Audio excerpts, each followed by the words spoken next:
First of all, welcome everyone to today's webinar. Before I hand you over to Harry, which will take you through the slides today, I just have a bit of housekeeping to get through. We have a lot of people on the line today. It may be your first time using GoToWebinar. If you can hear me, great.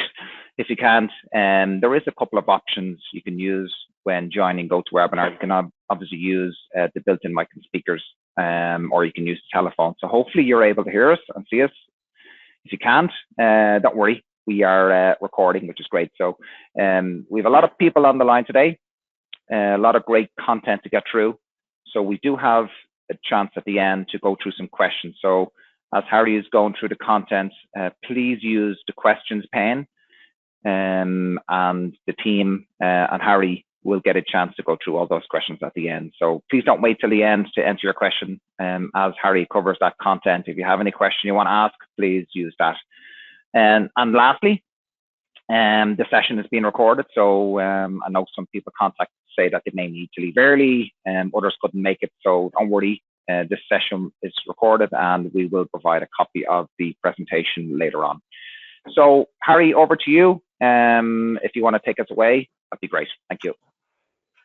Thank you, David. Hello, everyone. And firstly, thank you very much to all who've joined. I hope today will be educational and sort of insightful look at some of the analytic power of Scorebuddy.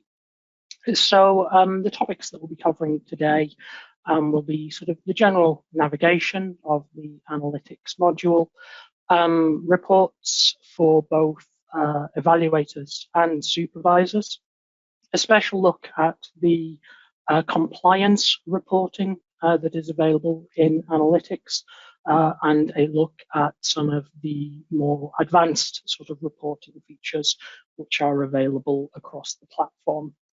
So look, I won't prevaricate too much. Everyone on this call knows why reporting is such an integral part of any quality program, and we have a good amount of ground to cover today. So I will just hop straight in. Okay, so where I was going to start is we will just take a little look at the sort of inputs for Scorebuddy. Obviously, the better we sort of understand these, the more sort of insight we have into how the reporting and the analytics works in Scorebuddy, how that is going to be relevant to your business, and it's going to give you a good grounding in the sort of exploring the analytics space. Let's take a quick look at this first. So obviously we have in Scorebuddy, we have groups, teams, supervisors, and employees. So a group is an object here in our test data that is representing a department, customer service or sales. Then underneath that, we have a team, and we can have multiple teams in a group. So here we have broadband customer service and television customer service, both within the customer service group. We then have supervisors, and obviously these are profiles for people to log in as, but they're also data capture points. When we're creating data, we're recording that and tagging that with the supervisor, and that's going to give us another sort of branching point for our reports, and we have a supervisor being assigned to a single group, but then multiple teams within that group. And then finally, we have the employee, the object that we are creating the scores for in the first place. And again, as well as a profile, this is a tag for the data. Any data we record in Scorebuddy, we're tagging it with a particular agent's name. We'll just take a quick look at that in practice. So if we go to create a score, first thing we're doing is deciding which group this data will be recorded against, which employee it will be recorded against, and which scorecard we're going to collect the data through. And everything on this page is a point of data. So everything that we're recording here the agent we're scoring, the team that we're recording this data against, the group, customer service, who the supervisor is, the date on which we are creating this. While it's not visible, is being captured as a score date. We have an event date we can capture, an alternative date, maybe the date on that the actual interaction took place, which gives us a few nice options actually in reporting and analytics if we do that.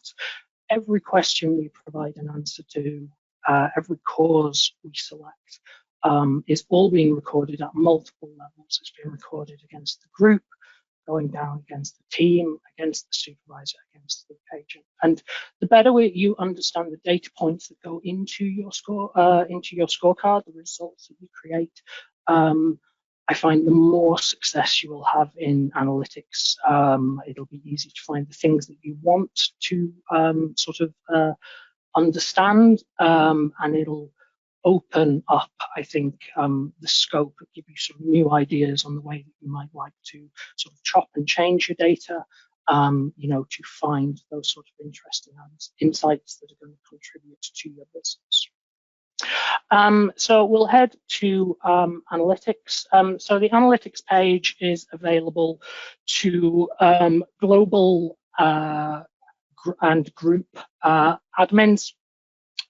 Is also available to supervisor user types and some of the sort of more some of the smaller user profiles. If you go to admin and then user types, you will actually be able to see a matrix, and you'll see here those users who have access to analytics. So the analytics page contains just over 40 different reports, and those are broken out by sort of the thing that we are reporting on. So they're sort of roughly categorized. Everyone has a number and a sort of sub number. So the important ones to you, you can easily record and note. And obviously, we come in, we have no data initially, but if we select our first report, and the first one we'll look at is a group report. So we're going to be looking at the data that we have from our results at a group, broken out at a group level. So 6.1 group summary. So nothing loads in initially. It's telling us we have no results for this selection. However, we need to provide, firstly, a filter. So the filter button will be available on every analytics report. You will see an option to show advanced filters on certain reports as well, which will expose certain other filters available to you. You'll have slightly different filters based on the sort of logic of the report, but some of them will be the same across all of them. First one is your date range. This will obviously default to this month, but you can change this based on the scope of the data that you'd like to include in the report that you're going to run. So we'll stick with this month. Then we have filter by. This defaults to score date. So this, as I mentioned, is the date on which the actual result was created, and it's capturing data where that date exists within this month. But we also have the option for event date. And like I said, you can use this to capture an alternative date. It's often used to capture the date on which the interaction that was evaluated took place, rather than the date that that interaction was evaluated.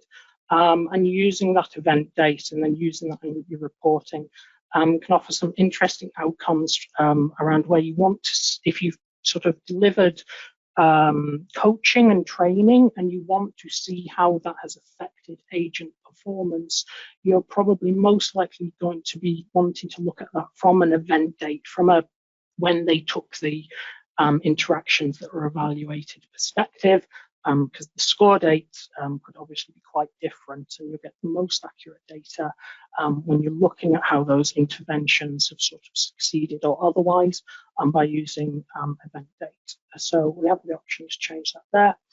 We can then filter down to a particular group, particular scorecard. This one, we're looking at groups, so we're going to want to look at all our groups and compare them against each other. And I might actually just pop our date range to be slightly broader.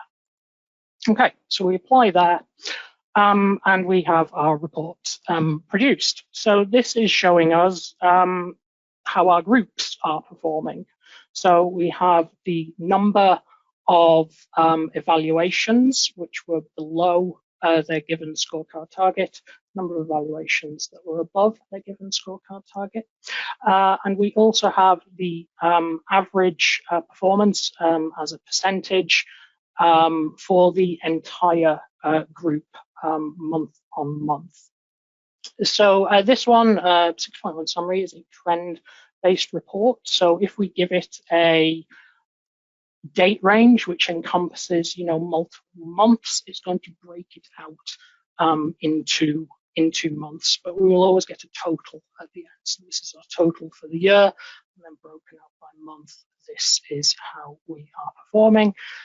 So you can instantly see that the customer service team, unfortunately, is, or department rather, is sort of tailing the sales department, and they've probably got a bit of ground to catch up in terms of quality. If we want to see this at different intervals, say a quarterly interval, a weekly interval even, we can break out that trend data by a different interval. And this will be available on any trend report. We'll have these 3 interval options. We'll also have the option to download this data in the table as an XLS file. Again, that will be common to all of the reports we look at.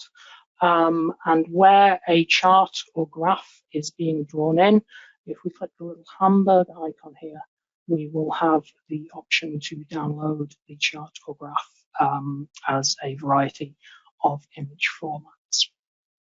So this is where, going from the top down, this is where we might start. How are my groups comparing to one another? Where's my successes, and where are my sort of opportunities and gaps? And here we see immediately a gap in customer service. So let's drill into that a little bit more and look at some the same data at a team level.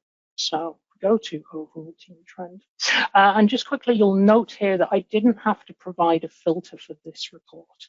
And that was because the filter was passed through from the previous report, where you're moving to a new report page. If the filters, there are no additional ones needed and it's fully compatible, it will pass your filters from one page to the other.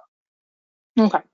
So looking at our teams breakout, so our customer service teams, the broadband and the television team, and immediately we can see that in April, broadband is sort of has the biggest kind of room to improve there out of our customer service department.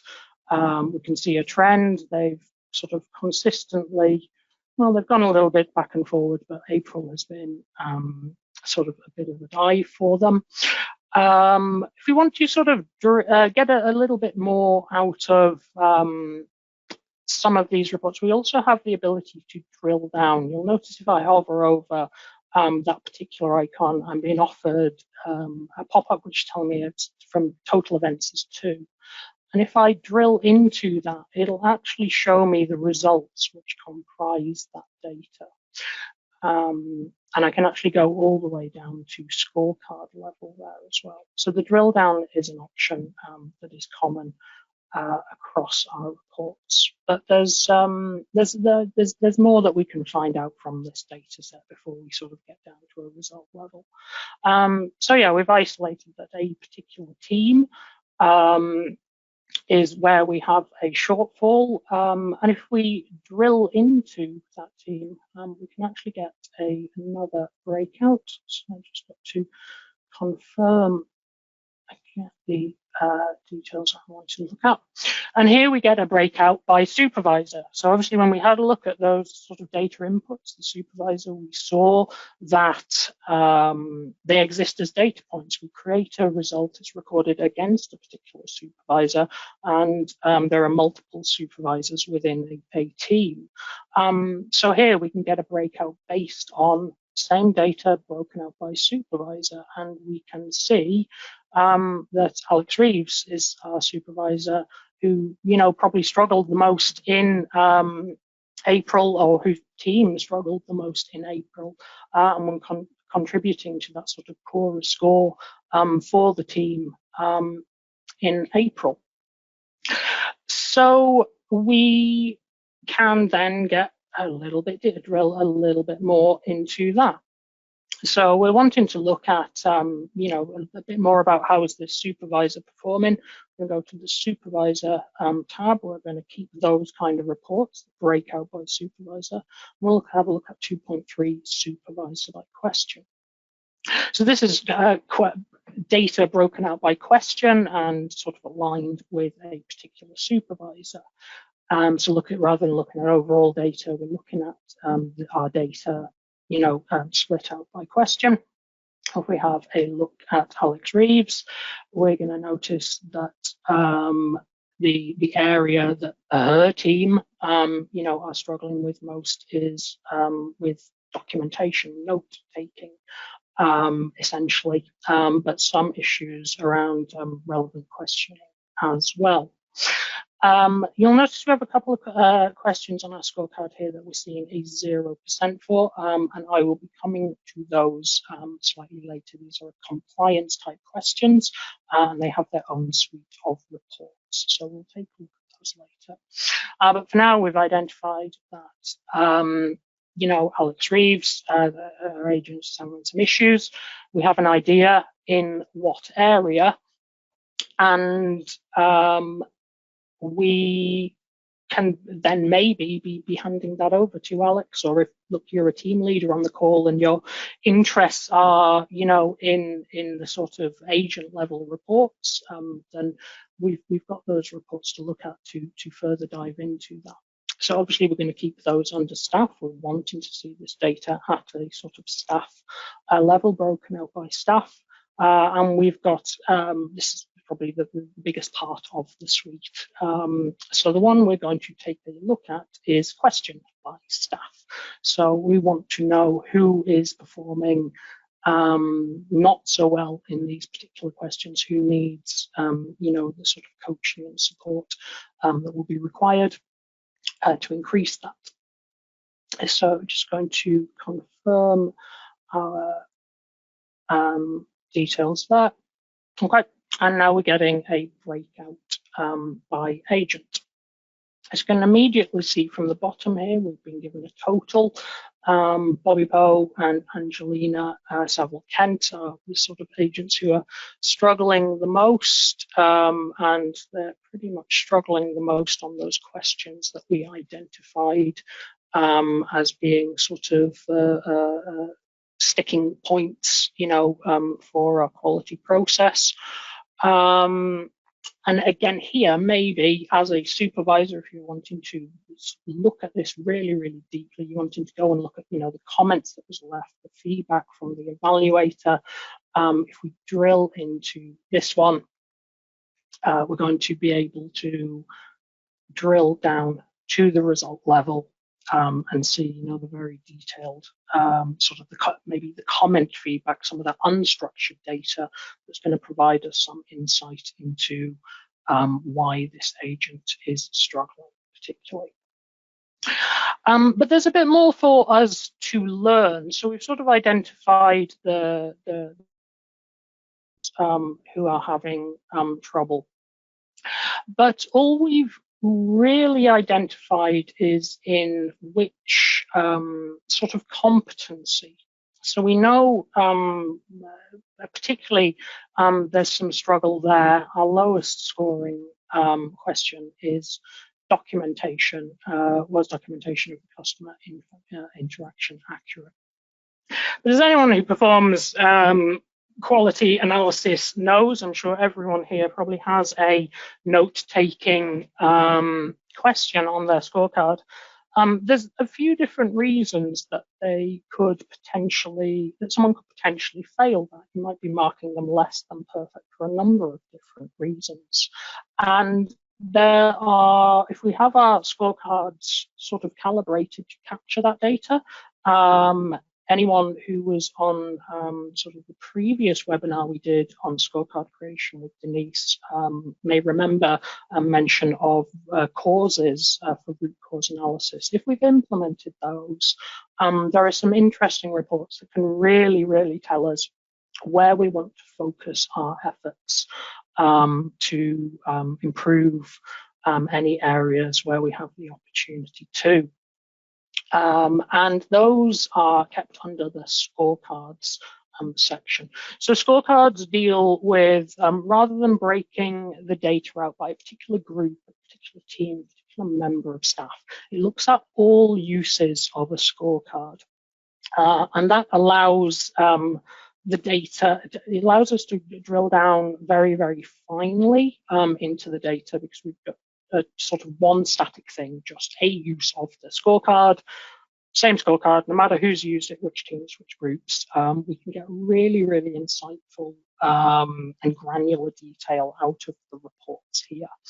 And some of those are the causes. So we're going to have a look at 4.7 causes by scorecard. So this one is going to show us firstly, the number of results for our scorecard, how many of those results had causes recorded on them, what percentage of the results had causes on them, as well as the total number of causes used, and the average score across the scorecards. If we drill into the scorecard name, we're going to see something similar broken out by section. But if we drill into the section, so the question we were looking at was under internal procedure, a documentation question. We're going to drill into here. We get the question. We're going to drill into that one, and we're going to see the causes. So this is what a evaluator has recorded as the reason that someone failed a particular question. And here we're seeing notes did not contain sufficient detail.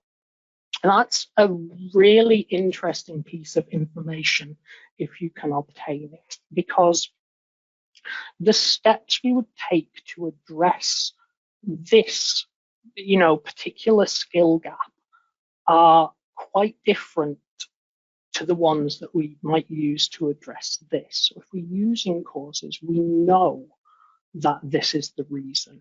And the steps that we take to address this is agents do leave notes. They don't leave notes that are going to be of value to the next agent. Coaching needs to be applied to show them what detail should be going into their notes. If no notes were left was our most common cause, that's more of a will issue. People aren't leaving notes at all. And that's something that we obviously address in an entirely different way. So using causes, we can drill down, into the data that can best inform the steps that we take. We do our reporting, we find out what's happened, we want to improve things. Causes are one of the major things you can have and you can use in your reporting to make the improvements that we want to see after we've done the measuring that the quality process provides. And we have another one there, causes trends. So again, this is going to deal with the causes. And this is going to show us the percentage, what is the most common cause. So if we have a look for our cause, which is notes did not contain sufficient detail, accounts for a third in February, and then nearly half in April. This is an ongoing issue. But this trend report is also going to allow us to measure the efficacy of the steps we take to improve that. We launch a course, we have supervisors bring this up in sort of huddles and one-to-ones and stuff. Say, look, the guys need a refresher on what valuable notes are that are going to make that customer journey that much easier. If they're repeat contacting, you're then in your months following going to be able to measure how effective were those interventions. Do we need to try again? Do we need to try again differently? And the causes trend is going to give you that information, how successful the things you do actually are in practice. Excuse me. So keeping in that sort of coaching kind of area, like I say, the staff trend, the staff type reports are obviously huge utility to people who directly coach and manage the employees. There are a lot here, and hopefully you've already started to get sort of a feel for the naming convention. You could probably have told me if I clicked overall staff trends, oh, that's going to show you this. But overall staff trends, obviously a very important one. It's going to show you similar data that we found in summary, which is really sort of group trend, but broken out by a member of staff. Another sort of interesting one for me are some of the by individual ones. So obviously we might want to utilize Scorebuddy when we are, offering coaching and performance improvement to the agents. But we don't want to be sitting down with Bobby Poe and showing Bobby Poe how the rest of her team are doing in most circumstances. So we can get that same sort of information. We've got overall staff trend here, but we also have overall trend by individual.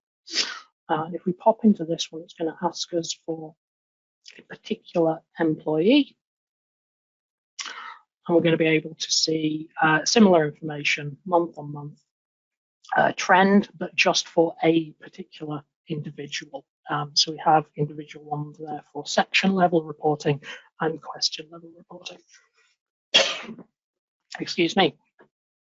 So those can be really useful if you're wanting to use Scorebuddy, to highlight to the agent.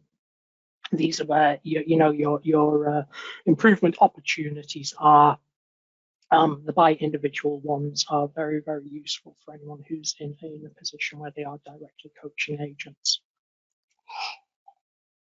So those are some of the primary ones which sort of deal with performance. There's within the scorecard section an awful lot of different ways we can break out the data.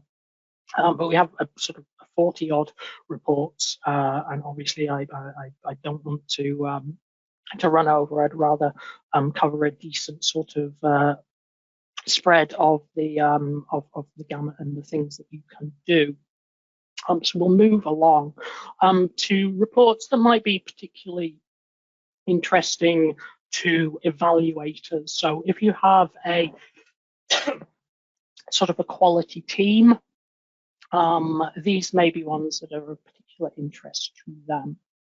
So under evaluations, these ones tend to deal with the amount of evaluations being done, the amount of results being submitted to Scorebuddy, rather than the performance on those particular scores. So 3.2 evaluations per period is a very popular one. I'm going to provide this with a filter. And this one is going to break out by evaluator name. So look, if you have dedicated quality team and you have dedicated quality analysts, they likely have, targets to hit, number of evaluations to do, productivity, etc., etc. And these reports under here are going to sort of deal with that. So here we have the number of evaluations carried out based on the evaluator. So Scorebuddy is a user profile on our demo instance here. So a bit of a spread. The test data here isn't painting a brilliant real world picture, but here you would be able to see, how many evaluations are being done by the different evaluators you have. Another interesting one is evaluations per scorecard by staff. So you probably have an ideal number of evaluations to perform for each employee, anyone who's scored. You're going to want that number to be just across everyone, no one being scored too much or too little, and only an appropriate number of evaluations being done. And this report will show you that. So this gives you broken out by scorecard based on the employee being scored, who is receiving the most evaluations. So if you have a 1 per week and you want to check that on the 1st of the next month, ensure that that was met, then you have the ability to do so. Another one that I think is really interesting, not just those with a quality team. I think anyone who does has a quality program can find a benefit in this one. Is scoring patterns. So 3.1 under evaluations, and we'll just set that to a monthly trend. What this does is shows us the average score that is awarded by an evaluator. How many of those they scored were under target or over, and some trend-based information as well. Because obviously this is really, really important information to know. You want to ensure that your evaluators are calibrated, that their sort of scores that they provide over, if they're doing enough evaluations in a month, their averages should be roughly the same if they're scoring, a similar sort of set of employees. And the scoring patterns report is going to allow you to monitor that and track that. If you are doing calibration exercises, it is also going to allow you to measure over time with that trend information how effective those are.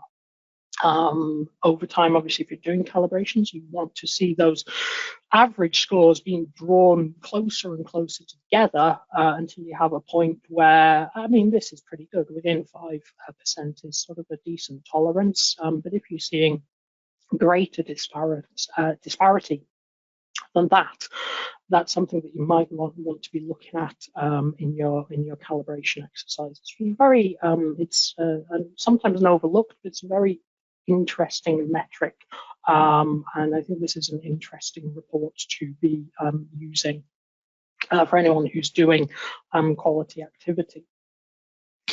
So we'll go and take a quick look now at the compliance. So previously I mentioned that some of the questions from our scorecard were showing up as a 0%. And the reason for that is that we have questions within Scorebuddy scorecards which don't have a weighting, and the weighting is being used in all of our reports for these calculations. So those questions which don't have a weighting have their own separate reports. And probably the most popular of those ones are on our reports page rather than the analytics. There are a few here, but the most popular one tends to be this one. So if we go to reports and then to compliance, this is going to break out by scorecard and show us for the compliance questions that we have in our scorecard, how many times those questions have sort of been posed and how many times they have been passed, failed, or marked NA. And if we drill into the scorecard there, we will see that at a question level. So the compliance level questions that we have here: did the agent conform with data protection policies? Did the agent remain professional throughout? these would be common subjects for a compliance question. We're not, they're important things that we don't necessarily want to sort of keep away from the the overall quality score that we're providing. We don't want them to be weighted contributing to the score. They're just sort of must-dos. But obviously we want to record our success in them. We want to be able to report on that. And like I say, as unweighted questions, compliance type questions are reported on this page, amongst others. And this is going to give us information that we need, pass and fail, as well as where a compliance question was failed. We're going to be able to look at the comments that were left in line with that. We can also use our causes with these as well. So these would be showing up, these questions in our causes report where we're using them, but we can also here see the fail comments if the evaluator has left any where there are particular fails. Lastly, and sort of along the similar lines, fail all questions. So quite a lot of customers have particular importance attributed to certain questions, and they may wish to record a scorecard, a result as being a fail, that's sort of below target, sometimes even reducing the scorecard down to 0. And where those fail all sort of flags for questions are in use, there's usually a desire to be able to report on how often those are happening, because they usually are things of particular importance, sometimes regulatory or legal, and there's a desire to track that. So we have a number of different reports which do so. So we're looking for the points of failure report. The first one is under group. And this is going to give us, broken out by group, the number of fail all questions that have been marked. So someone's marked this with the sort of negative answer. How many results those were spread across. So here we've only 5 results, but as each result has a number of different fail alls on it, we can see that the actual total of fail alls triggered was 6 across 5 results. And we have the relevant data for that. We can drill into those numbers to see the particular results that had to happen. You see that highlighted in red. And we have a similar report available under 5.2, points of failure by team, and under 2.2, points of failure by supervisor. So again, just breaking out that point of failure data in a couple of different lines, group, team, and supervisor. And the final thing to look at here on the analytics page is advanced. So if we click here, we'll be taken to the advanced analytics page. And to note, this one is available for global and group admins only. It isn't a page that's available to supervisors. So here we can create our own reports. We can set date ranges and all the usual stuff we can do. But interestingly here, we can multi-select, hold control. We can multi-select on different teams and groups. And we can create something that's very customized.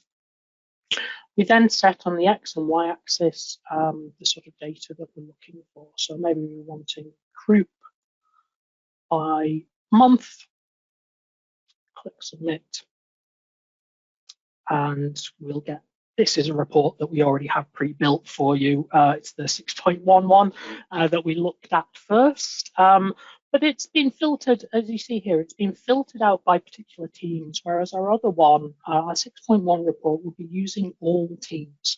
So if there's something very granular that you're wanting to, there's greater scope to be able to create what you need here in advanced analytics. And we can in fact save that filter as well. We created this particular report that benefits our business, our use case, and we can save that. So call it, group with select teams, what have you.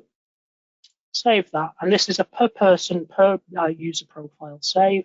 But if I log in again and come to this page, I'm going to have that report. I'm going to click that report, and it's going to load in for me again. And I can save as many of those as I wish.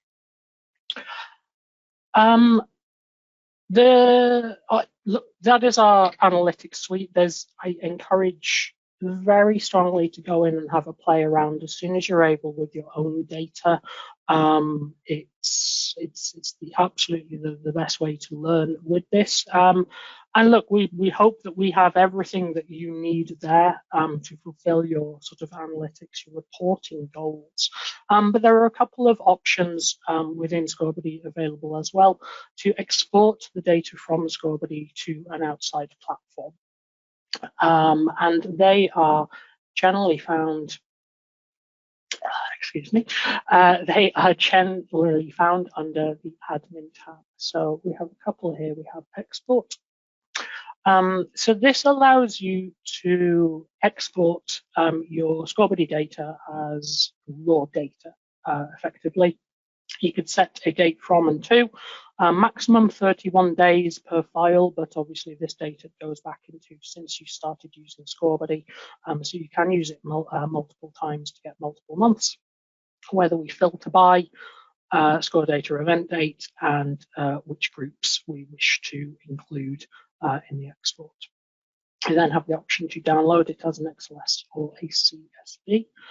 And if we just click here, how is file structured, we will get a data key. So this is the file that results from this is a row per question, and it is 46 different columns of data from Scorebuddy. So it's pretty much everything that you can then use in Excel or a business intelligence platform like Looker, Tableau, Power BI, and that's really sort of where this is aimed. It's in a database format. It can be worked in Excel, but it's a big old file, and it's probably best worked in a platform that specializes in business intelligence. Like I say, the key here is very useful to identify which are the different points and how they might relate to each other. But yeah, if you're looking to export Scorebuddy data, everything that you will need from a result level will be here. The other way in which that sort of same activity can be done is via our API. Again, this is just available to global and group admins. If you go to admin and then developers, this is where you can create an API connection out of Scorebuddy and into another system. Again, probably something like a business intelligence platform. We have here the ability to create the API client itself, which will generate the necessary security keys that you would need for your other system. Defining scopes, so whether you want the API to be able to just read data, write data to Scorebuddy for which groups, etc., etc. You can have multiple clients if you wish. Once set up, you would also, these graphs would populate with activity from the API so that you are able to monitor that. And finally here you have documentation. So this is developer documentation, showing the sort of technical facility of our API, what the various data endpoints which are available are. It's not for the layman. It is very much a developer resource, but you will need your sort of in-house developers involved in the configuration of an API. So this will be a really valuable place for them to come as they begin that project. And pretty much, I think, brings me to a close. Guys, have we any sort of questions that have come up whilst I've been speaking? Hi, Harry. Yeah, a couple of questions have come in there throughout the course of the webinar. So let me just read out the first one here for you.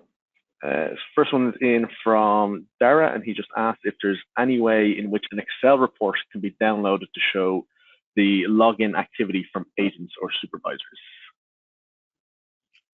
The login activity. The login activity, correct. The activity log doesn't feature a export button. I've not had any problems in the past copying and pasting it into Excel. It's a workaround, but it has worked for me. So if you go to admin activity, you'll have an activity log, which would record the amount of logins per user. I feel actually Dara is asking something to track. Yeah, I think I know what he means. Not currently. The activity log does contain that information, but there isn't a sort of a specific report that would present it to you. You can almost get it as raw data from the activity log currently, but that would be the only method currently available. Perfect. And then the next question in here from Nicole. She just asked in regards to the access to analytics. So if they can only be accessed by admins, or do supervisors have access to some of the reports as well? Supervisors do have access to pretty much everything except the custom reporting. Obviously, it's filtered down to their level. They'll just see the teams that they are assigned to. They'll only ever see their own data. But yes, they do have access to it. Brilliant. Then just another question in here from Melanie, who's just asking in regards to the compliance questions. If you can add any weightings to them, or do they have to be unweighted? They have to be unweighted, but I think this is a bit of a common stumbling block. We refer in type as compliance, and they are unweighted within Scorebuddy. However, if you have a question that within your organization is referred to as a compliance question and you want to weight it, you can do so, and you would then just use the regular reports. So it wouldn't show up then in the compliance reports page, but it would just show up in the regular reports page, and the reporting would effectively be the same. We only have a separate area for compliance type questions because they are unweighted. Perfect. Then the next one here, a few questions in from Mary. The first one she's asking is in regards to the last week and this week date range and the filters. If we use a standard format of the week, so i.e. does it run from a Monday to a Sunday, or is it say like a Sunday to a Saturday? It is a Monday to a Sunday. Brilliant. And then the next question for Mary is just in regards to the 6.1 summary report. She's just asking in regards to the total percentage and the meaning behind the total percentage. Just a comment there that it doesn't look to be an average, just from her viewing of it. It is a weighted average, I think is probably what was spotted there. So every average within Scorebuddy is a weighted average rather than a mean average. That is necessary where you have questions with different weightings. It is mathematically necessary to calculate them with a weighted average in order for them to be accurate. So any percentage, any average you see on Scorebuddy will be a weighted average, and depending on how you weight your questions, that may be exactly, if you weight your questions exactly the same, it will be exactly the same as a mean average. However, if you weight your questions differently, it will be slightly different, but the weighted average is mathematically is the correct average to use in that circumstance. Perfect. Then we have just another question in here from Marco in regards to the reports section.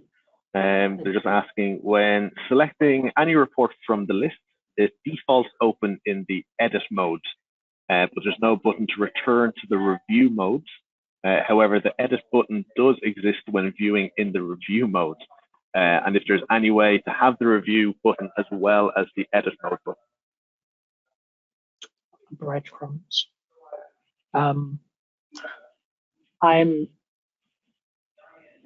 I will have to have a look at that.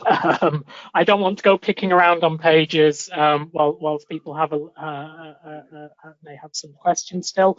But we can certainly, if you could just record that one, Adam, make a note of the name and question, and we'll take a look at that offline maybe. Perfect. And then just looks like the last question in here is just from Igor. He just asked if it's possible to find a definition of the time ranges. For example, what do we define as this quarter? We would define this quarter, how would you describe it? Calendar quarters. So the first quarter would be 1st of January to 31st of March, and so on and so forth. There isn't a written definition, but it would be, yeah, that would be the first quarter and moving from there. Perhaps again, you could take a note of the name and question, and we could have a customer success person write that up. Sweet. Perfect, not a problem at all. And yeah, that's the total questions in there. Fantastic. Look, guys, everyone, before I hand back over to David to close, just want to thank everyone for your time, retention, anyone who asked a question today. I hope it's been useful for you. I very much enjoyed taking a look at the analytics and reporting within Scorebuddy. And yeah, look, I hope it's been of use to people. Excellent. David. Thanks, Harry. Yeah, appreciate that. That was fantastic. Lots of great questions, lots of great content. So thanks again to everyone for attending. And we will get a copy of this recording out over the next 24 to 48 hours. So yeah, and also in that as well, I'll place a link in for the next webinar in the series as well that's coming up. So again, thanks, Harry. Thanks to Adam and everyone else who contributed, and have a great day, evening, morning, wherever you are.